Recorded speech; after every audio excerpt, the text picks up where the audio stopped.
Hi friends, welcome back to our channel. இன்றைக்கி நம்ம பார்க்க போகிற ரெசிபி விருதுநகர் பொரிச்ச பரோட்டா.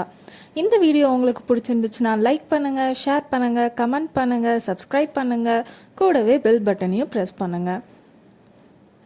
ஃபஸ்ட்டு நம்ம பரோட்டாவுக்கு மாவு பிசைஞ்சிக்கலாம்.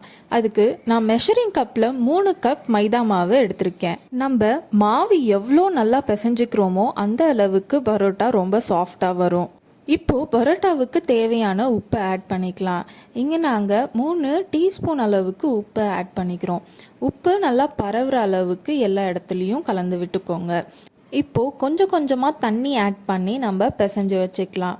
இதில் பார்த்திங்கன்னா நம்ம பூரி மாவு பிசைகிறத விட கொஞ்சம் தண்ணி எக்ஸ்ட்ரா ஆட் பண்ணி பிசைஞ்சு வச்சுக்கணும். முன்னாடியே சொன்ன மாதிரி இதை நல்லா அடித்து பிசைஞ்சுக்கணும். அப்போ தான் பரோட்டா நல்லா சாஃப்டாக வரும்.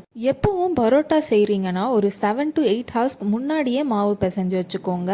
அப்போ இன்னும் நல்லா சாஃப்டாக இருக்கும். ஒருவேளை உங்களுக்கு இன்ஸ்டண்ட்டாக பரோட்டா வந்து ரெடி பண்ணணும் அப்படின்னா நீங்கள் மாவுலேயே கொஞ்சம் முட்டையும் ஆட் பண்ணிவிட்டு நீங்கள் மாவு பிசைஞ்சிக்கலாம்.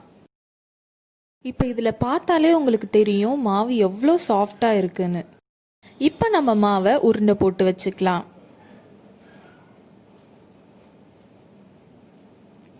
இதில் பார்த்தீங்கன்னா கீழே இருந்து மாவை மேலே தள்ளி விட்டு உருண்டை போட்டுக்கிறோம். ஏன் அப்படி பண்ணிக்கிறோன்னா அப்போ தான் நம்மளுக்கு இழுக்கும்போது தின் லேயராக வரும். ஈஸியாக நம்மளால் இழுக்கவும் முடியும்.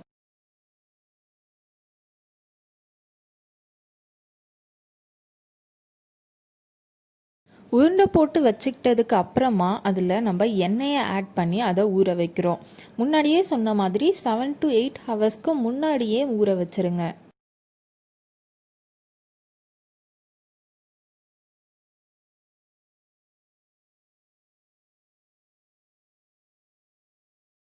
மாவை நல்லா ஏர்டைட் கண்டெய்னரில் ஸ்டோர் பண்ணி வச்சுக்கோங்க. காற்று போச்சுன்னா மாவு காஞ்சிடும். இப்போது நாங்கள் 7 ஹவர்ஸ் கழித்து இந்த மாவை எடுக்கிறோம். பார்த்திங்கன்னா எவ்வளோ சாஃப்டாக இருக்குன்னு உங்களுக்கே தெரியும். பரோட்டாவை இழுக்க ஏதாவது டேபிள் யூஸ் பண்ணிக்கோங்க. அப்போ தான் இடம் நிறையா இருக்கும். நம்மளால் தின் லேயராக அதை இழுக்க முடியும்.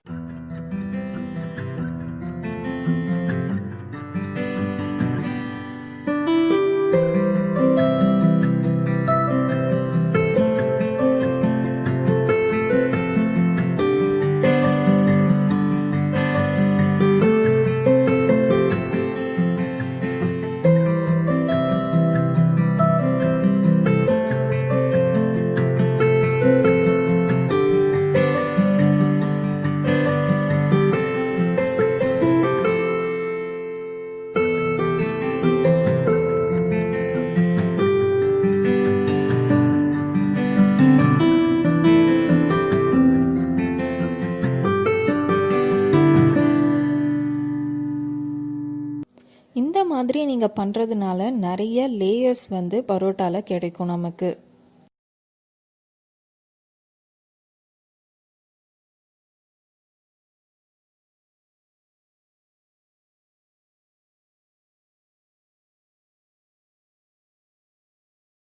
இன்னொரு தடவை நல்லா பார்த்துக்கோங்க.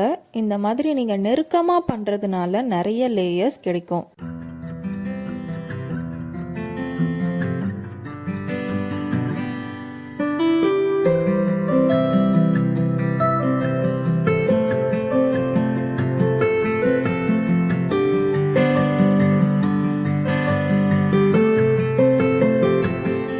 இப்போ எண்ணெயை காய வச்சு பரோட்டாவை பொரிச்சு எடுத்துக்கலாம்.